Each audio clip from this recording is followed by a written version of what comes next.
একদম মুচমুচে খাস্তা ফিঙ্গার বেগুনি খেতে অসাধারণ হয়। এরকম গরম গরম ডাল ভাত হোক বা খিচুড়ির সঙ্গে বা এমনি খেতে অসাধারণ লাগে। তার জন্য এখানে একটা ছোট সাইজের বেগুন এইভাবে দুভাগ করে নেওয়ার পর দেখুন সাইডটা কেটে নিয়ে এইভাবে আঙুলের মতন সরু সরু করে কেটে নেব। এইভাবে আমি দুটো বেগুন কেটে নিয়েছি। তবে বেগুনগুলো কাটার আগে কিন্তু ভালো করে ধুয়ে মুছে নিতে হবে। এবার দেখুন কেটে নেওয়া বেগুনের মধ্যে স্বাদ মতো নুন, হলুদ, লঙ্কার গুঁড়ো আর দিয়ে দিলাম 1 চামচ আমচুর পাউডার দিয়ে খুব ভালো করে মেখে নিয়ে এখানে ব্যাটারটা তৈরি করার জন্য দিয়েছি 1 বাটি বেসন, চালের গুঁড়ো, কর্নফ্লাওয়ার,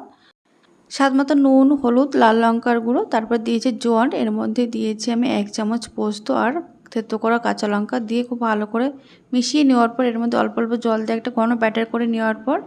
এর মধ্যে দিয়েছি গরম তেল দিয়ে খুব ভালো করে ফেটিয়ে একটা একটা করে